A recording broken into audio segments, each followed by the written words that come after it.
Cuando estoy en la tormenta, mi corazón no temerá. Cuando estoy desesperado, tu mano no me soltará. Podemos declararlo. Cuando me encuentro sin aliento, dile: yo sé que todo siempre tú lo haces bien. Yo sé que todo siempre tú lo haces bien. El mar abrirá, tu mano lo hará, tu amor todo lo vencerá. Yo sé que todo siempre tú lo haces bien.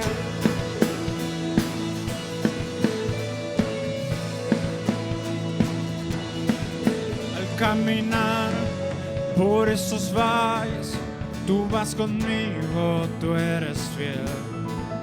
Porque yo sé, tú no me dejas, tú me rodeas, no temeré. Cuando me encuentro sin aliento, yo sé que todo siempre tú lo haces bien. Yo sé que todo siempre tú lo haces bien. El mar abrirá, tu mano lo hará, tu amor todo lo vencerá. Yo sé que todo siempre tú lo haces bien.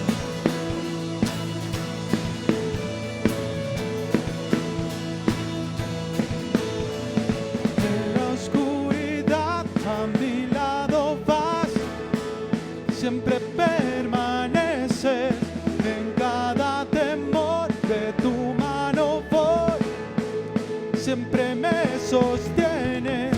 En la oscuridad a mi lado vas, siempre permaneces en cada temor, de tu mano voy, siempre me sostienes.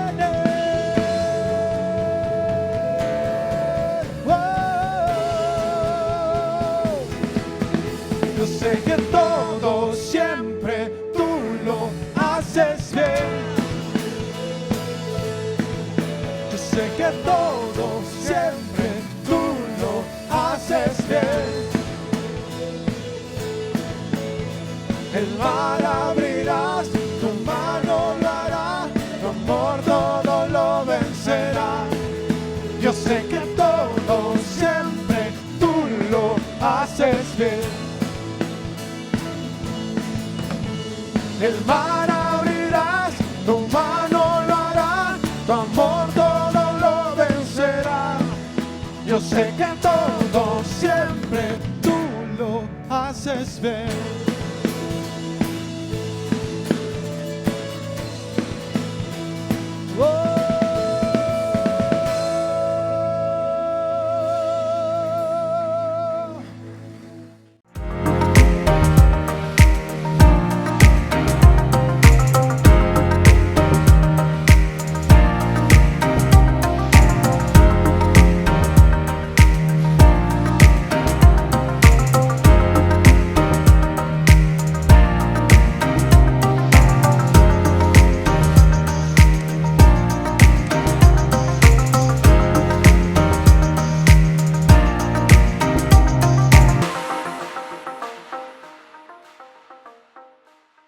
El tema del día de hoy lo puede ver ahí en su pantalla, se llama ordenada y limpia, pero ¿cómo dice?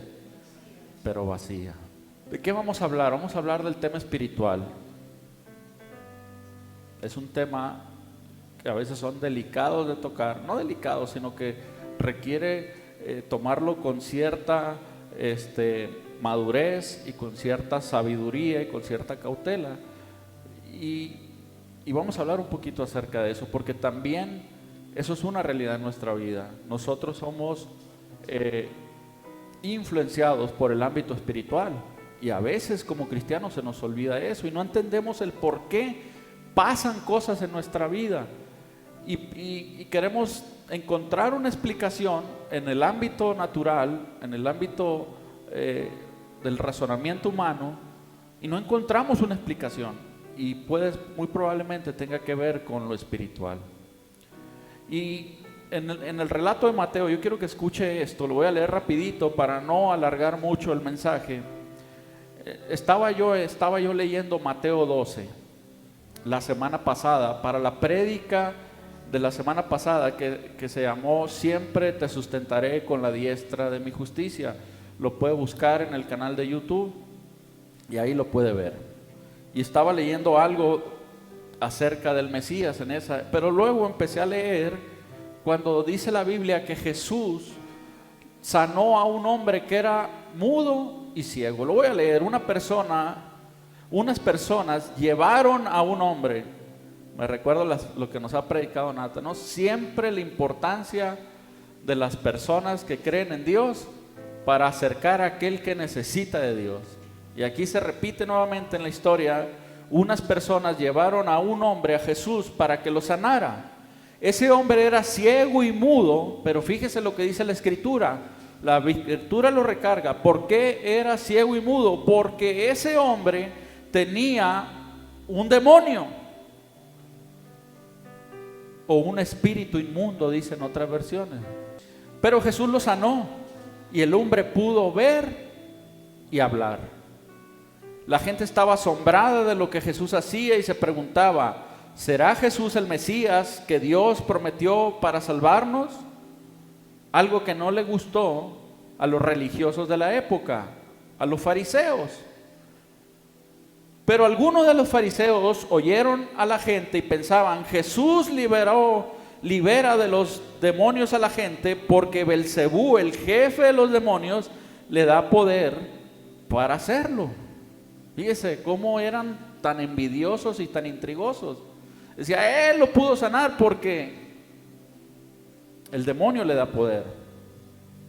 Jesús se dio cuenta de lo que ellos pensaban y les dijo: si los habitantes de un país se pelean entre ellos, el país quedará destruido. Si los habitantes de una ciudad se pelean unos con otros, la ciudad quedará en ruinas. Y si los miembros de una familia se pelean entre ellos mismos, se destruirá la familia. Si Satanás lucha contra él mismo, pues destruirá su propio reino. Lo que, en otras palabras, Jesús les dice: ¿cómo dicen que Jesús me da el poder, que Satanás me da el poder para echar fuera a sus propios demonios? O sea, no tiene sentido lo que ustedes están diciendo. Si eso es cierto, pero sigue diciendo: según ustedes, yo expulso a los demonios porque Satanás me da ese poder. Si eso es cierto, entonces, ¿quién les da poder? ¿Quién le da poder a los discípulos de ustedes para echar fuera a los demonios? En la traducción NTV dice: ¿quién le da poder a sus exorcistas? O sea, en aquel tiempo, como hasta ahora, se trataba de liberar a las personas. Entonces le dice Jesús: a ver, si a mí es Satanás el que me da poder, ¿quién es el que le da poder a sus discípulos, que también hacen o intentan hacer lo mismo? Si ustedes me responden que Dios les da ese poder, quedará demostrado que ustedes están equivocados. O sea, ¿por qué? Porque dicen que a mí es el mismo demonio el que me da poder, pero a ustedes es Dios. Y si yo echo fuera a los demonios con el poder del Espíritu de Dios, con eso les demuestro que el reino de Dios ya está aquí. Pero yo quiero ir a lo último, el último fragmento de que quiero usar hasta este punto del relato de Mateo 12. Y voy a leer Mateo 12, 43 al 45 en la traducción NTV. Escuche bien lo que dijo Jesús. Dice: cuando un espíritu maligno sale de una persona, va al desierto en busca de descanso, pero no lo encuentra. Entonces dice: volveré a la persona de la cual salí.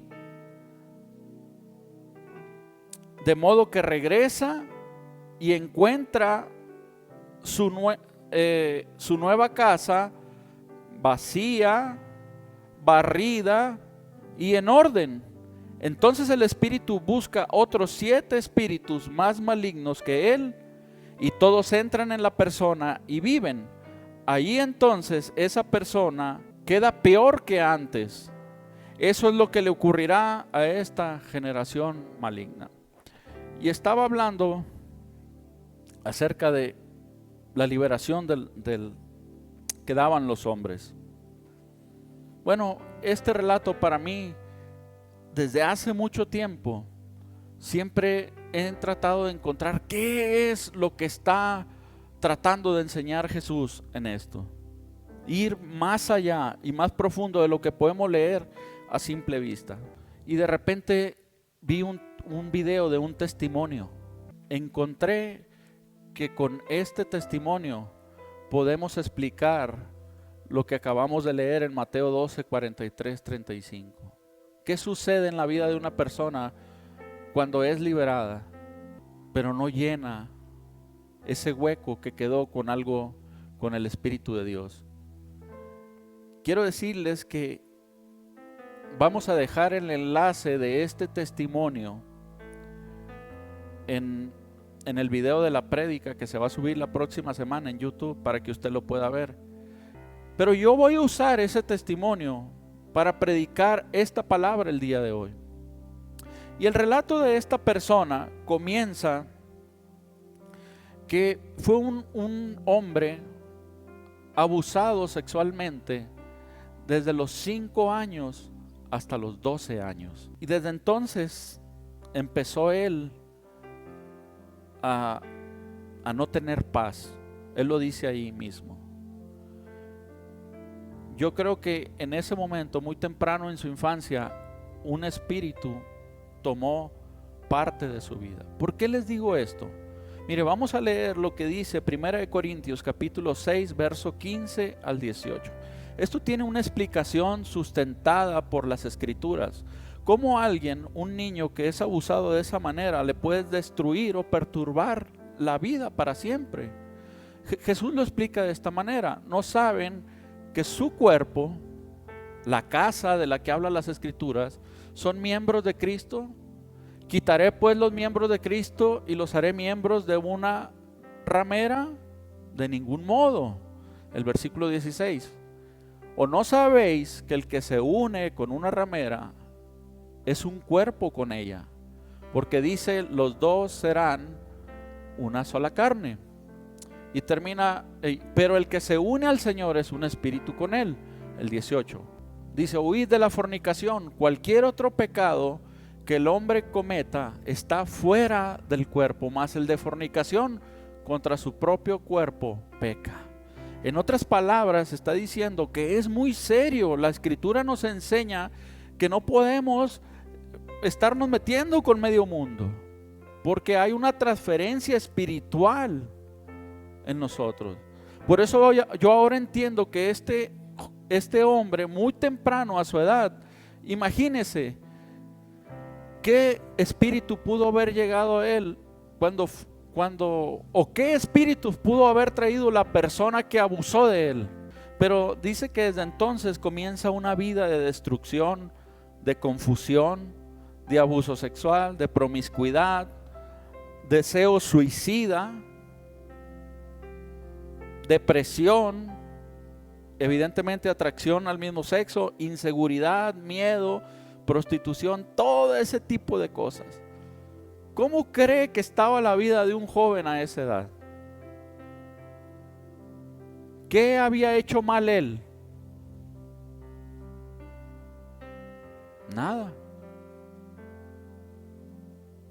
Alguien había tomado autoridad sobre él, evidentemente de mala manera, y esa consecuencia había llegado a su vida. Pues dice que desde entonces, a los 16 años, él se lo cuenta a su familia, y desde entonces empieza una lucha en su vida para encontrar paz, porque evidentemente era alguien que no tenía paz y no encontraba paz. Lo primero que hizo fue buscar ayuda psicológica. Y dice que la psicóloga lo ayudó mucho, porque le ayudó a desechar la carga de culpa. Él se sentía culpable por lo que estaba viviendo, pero dice, ¿cómo vas a ser culpable si eras un niño de 5 años cuando eso te pasó? Pero seguía viviendo sin tener paz. Hermanos, la paz es fundamental para la vida del cristiano y del ser humano.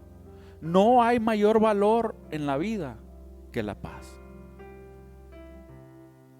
Y este hombre decía, bueno, ya no siento culpa, ya entendí que no fui culpable de lo que estoy viviendo ahora, pero sigo sin tener paz. Y decía que seguía teniendo ese deseo profundo de morir. Dice, hasta que años después, cuando salió la película de La Pasión de Cristo, ¿se acuerdan? La versión más reciente, fue a ver al cine, acompañar a una amiga a ver la película al cine. Pero cuando va al cine y ve la historia, dice, wow, eso atrajo mi vida hacia Dios. Para mí, dice, fue muy fácil aceptar a Cristo como mi Salvador, porque ese hombre había muerto por el perdón de todos mis pecados, de todo lo que me atormentaba, y me daba la oportunidad de comenzar una nueva vida.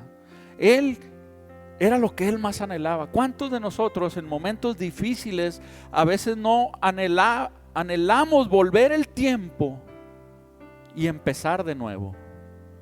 Pues esa era la oportunidad que él encontró en Jesús. Y dice, para mí fue muy fácil aceptarlo como mi Salvador. Y a raíz de eso comienza a asistir a la iglesia.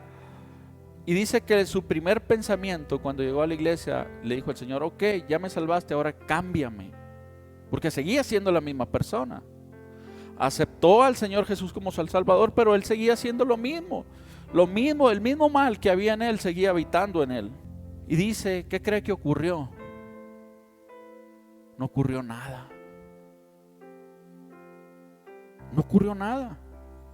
En vez de cambiar, de que Dios lo cambiara, se entregó con más intensidad al pecado.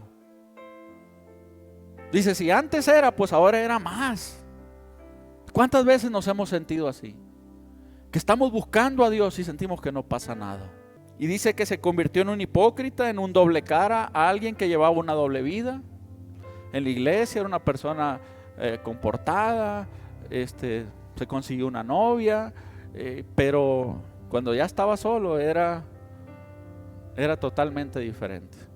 Y luego, tiempo después, dice, sucede algo, todavía algo que vino a poner más carga en nuestra relación con Dios.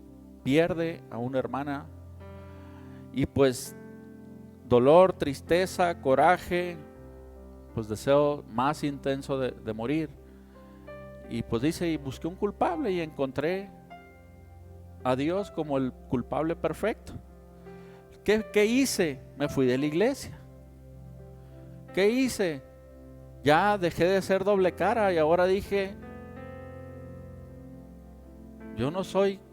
yo soy una mala persona, y se desenfrenó más todavía. Pero dice que 1 año y medio después, él reconoce esto, fíjese. Se fue de la iglesia sin encontrar paz, siendo peor que como había llegado. Le había pasado un evento muy fuerte en su vida.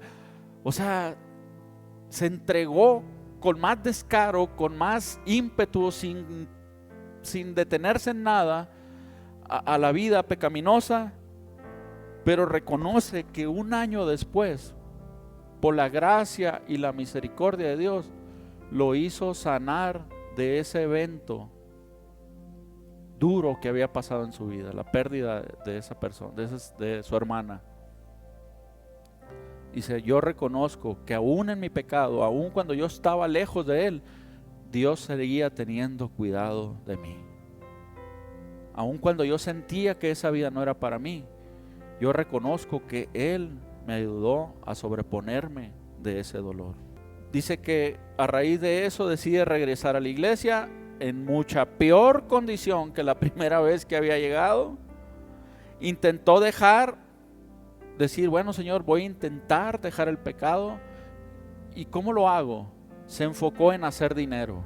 Dijo, ya sé, para no estar en esta tentación, me voy a dedicar a hacer dinero. Y dice que le empezó a ir muy bien, pero seguía cayendo en lo mismo, no encontraba paz. Vuelve a dejar nuevamente a Dios a la iglesia. ¿Y ahora qué hago? Ya intenté esto, ya intenté aquello. Ya sé, me voy a ir a vivir a otro país. Y se fue a vivir a otro país.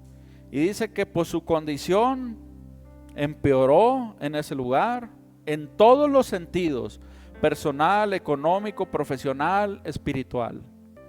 ¿Qué hago ahora? Ya intenté apoyo psicológico, cursos, la iglesia, distraerme haciendo dinero, irme a vivir a otro país. ¿Qué hago ahora? No, pues se fue a otro país. Pero dice que en ese lugar conoció a un matrimonio cristiano. Y dice que veía algo especial en ellos. Dice, así como yo me imaginaba, dice, así como cuando bajó Moisés de la montaña y irradiaba la presencia de Dios, yo podía ver en ellos algo. Yo podía ver una paz, un gozo, una tranquilidad. Y ellos me motivaron para yo buscar a Dios nuevamente. Pero ahora de una manera más intensa. Pero como dice que estaba atrapadísimo por el pecado, pues evidentemente no encontró a Dios. Y nuevamente se frustró y se apartó de la iglesia. Fíjese cómo es una vida donde se repite una y otra vez las mismas cosas. Dando tumbos, experimentando, tratando, buscando. Dice que para ese punto él ya no tenía control sobre su vida, sobre el pecado, no encontraba a Dios. Así que decide regresarse al primer país a donde había emigrado. Y ahí sucede algo, decide ir a pedirle ayuda a una familia que había conocido en una iglesia. Y vuelve a reconocer la mano de Dios en su vida. Reconozco que por la misericordia de Dios me dejaron quedarme con ellos en su casa. Un total extraño, porque no tenía ni dónde vivir. Y duré meses viviendo en un silloncito, dice, ahí dormía, en un sillón individual. Pero sucedió algo. En una reunión de fin de año, dice que le tocó platicar con una persona, con un cristiano que conoció en ese lugar. Y ese cristiano le dijo unas palabras y le dijo, mira, el problema de muchos cristianos es que tienen a Jesús como su Salvador, pero no lo tienen como su Señor. Dice que en ese momento se le abrió, algo sucedió en mi vida en ese momento, dice. En ese momento yo pude entender que la causa de mi vida tan deplorable no era en sí el pecado. El problema era que Jesús no era el Señor de mi vida.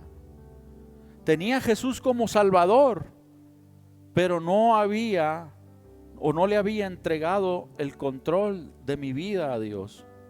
La raíz del pecado fue la falta de humildad, el no humillarme ante Dios y seguir siendo yo el Señor de mi vida.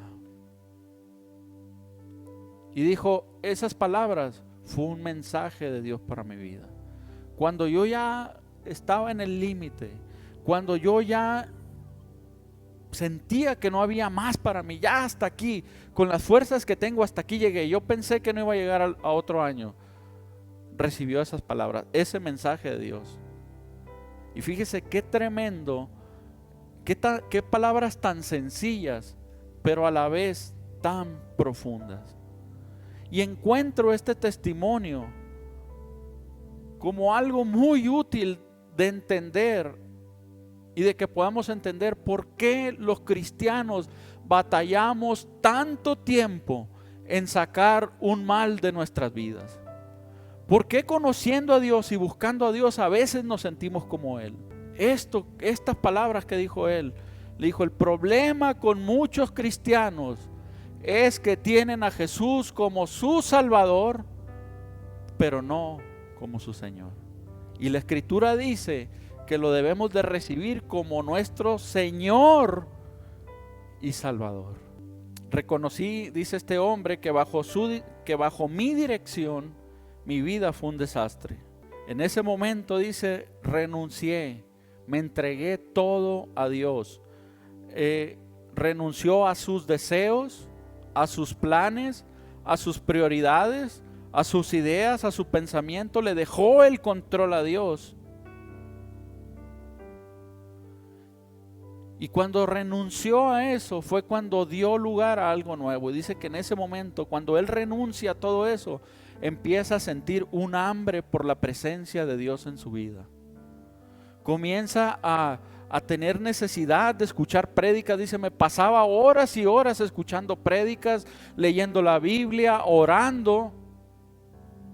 Antes sí era cristiano, me gustaba la salvación que Dios ofrecía, pero no sentía necesidad de las cosas de Dios. Estaba tan agarrado por el pecado y el mundo que no sentía necesidad por eso. Cuando no sentimos necesidad de orar, de leer la palabra y todo eso, es que estamos saturados de algo. Nuestro espíritu está lleno, o nuestro ser está lleno de algo que no permite que lo nuevo llegue. El Señor dijo, porque no se puede poner vino nuevo en odres viejos. Esos odres se tienen que renovar. Tú no puedes llenar un recipiente que está lleno con algo de algo nuevo. No hay lugar para eso. Y fue cuando este hombre se entregó a Dios totalmente, cuando le cedió el control a Dios de su vida, fue cuando pudo experimentar algo nuevo. ¿Qué tal si nosotros estamos luchando por algo que Dios no quiere para nuestra vida? Y para el ser humano es bien difícil renunciar a eso. Cuando estamos orando le decimos a Dios, sí, Señor, yo quiero que tú gobiernes sobre mi vida. Entonces renuncia a la idea de comprarte ese auto. Dices tú, Señor, pero si es lo que he soñado toda la vida. Sí, pero no es algo bueno para ti. O renuncia a la idea de dejar esos hábitos, esas amistades, esas costumbres, de ir a tal lugar. Cuando Dios se mete en esas cosas, ahí empieza a haber como una pared entre nosotros y Dios.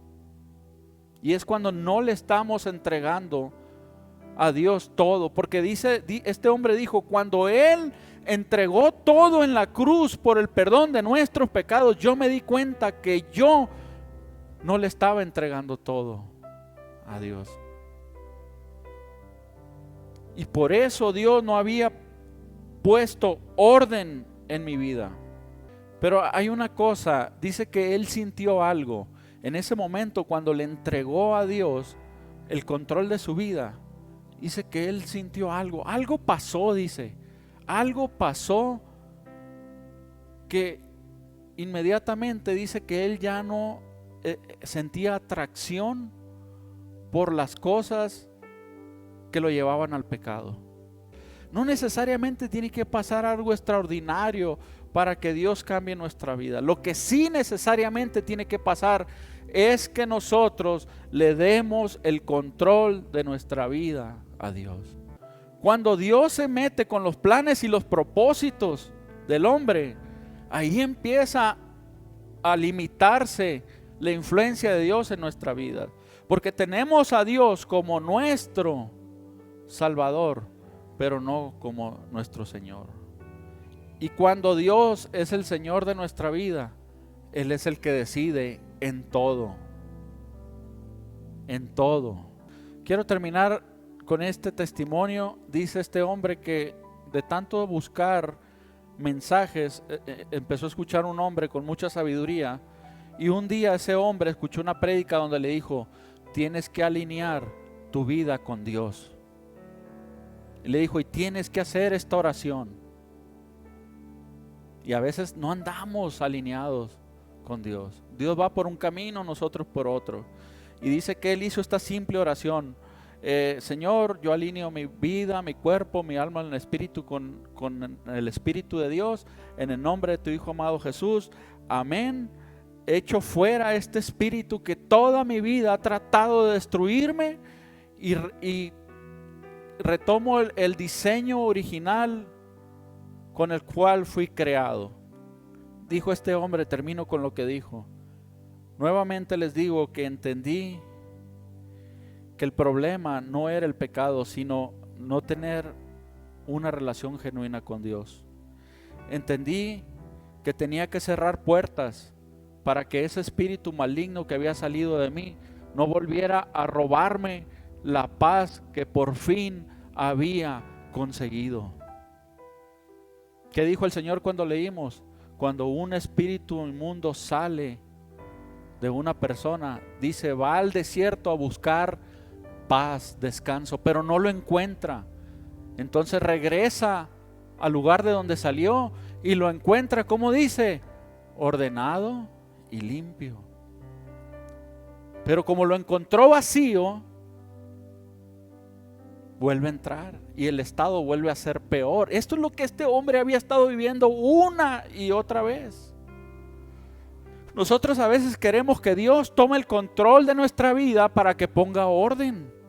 Cuando tenemos problemas, cuando tenemos dificultades, cuando tenemos necesidades, queremos que Dios venga y ponga orden en eso. Que nos limpie del pecado. Pues sí, es fácil querer ser salvos. ¿Quién en su sano juicio no toma esa bendición para sí mismo? Pero debemos de llenar esa casa con algo nuevo, para que eso no regrese a nosotros. Tal vez nosotros decimos, bueno, pero yo no estoy pasando por algo tan fuerte. Sí, pero ¿qué espíritus son los que nos han llevado a cometer los mismos errores tantas veces? Tiene potestad sobre nosotros el espíritu de temor, como Elías, de pesimismo, de apatía, de inseguridad, de ira, de odio, de envidia, de rencor, de orgullo, de deuda, de escasez, de enfermedad, de falta de sabiduría. ¿Qué es lo que Dios quiere quitar de nuestra vida, cortar de nuestra vida y con lo que hemos luchado uno? A cada uno de nosotros nos corresponde pensar qué es eso. Y si no entendemos qué dice la palabra de Dios, pídale sabiduría a Dios. Si no entiende las cosas que están sucediendo, pídale a Dios sabiduría para entenderlas. Hermanos, nosotros, siendo honestos, tenemos que reconocer delante de Dios que cuando nosotros no le entregamos el control total de nuestra vida a Dios, cometemos errores. Y generalmente los mismos errores una y otra vez. Y volvemos al mismo punto y nos volvemos a sentir frustrados, nos volvemos a sentir culpables, nos volvemos a sentir pecadores, y eso redunda en la vida del cristiano. Y les decía, buscamos a Dios para que ponga orden y no lo hace. El punto de esta prédica, y con esto quiero terminar, mis queridos hermanos, es ¿por qué el cristiano tarda tanto tiempo en sacar el mal de su vida, lo que lo perjudica? ¿Sabe por qué? Yo creo que por esto que dijo este hombre. Porque no hemos aceptado a nuestro Señor, a Cristo, a Jesús como nuestro Señor. En palabras lo decimos, pero en la realidad es muy diferente. Dice, este pueblo de labios me honra, pero su corazón está muy lejos de mí. Termino diciendo esto que dijo Jesús ahí mismo en Mateo 12:29. Voy a leer la traducción, la NTV. Dice, ¿quién tiene el suficiente poder para entrar en la casa de un hombre fuerte y saquear sus bienes? Solo alguien que es más fuerte, alguien que pueda atarlo y pueda sacar su casa. Y ese hombre fuerte es Dios.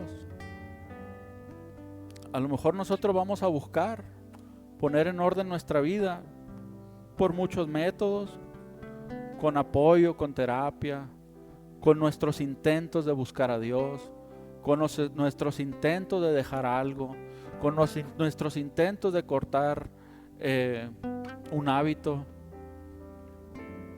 Pero no solamente debemos de llamar o buscar a Dios, a Cristo, para que ponga orden y limpie nuestra vida, nuestra casa.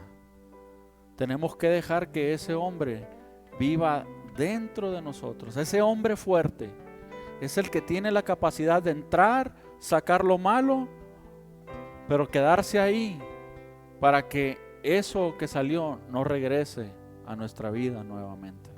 Ahí está la clave. En las palabras de este hombre, en el testimonio de este hombre, está la clave. Busquemos a Dios también como nuestro Señor. Que ese hombre fuerte habite en nosotros y sea el que cuide la casa. Amén.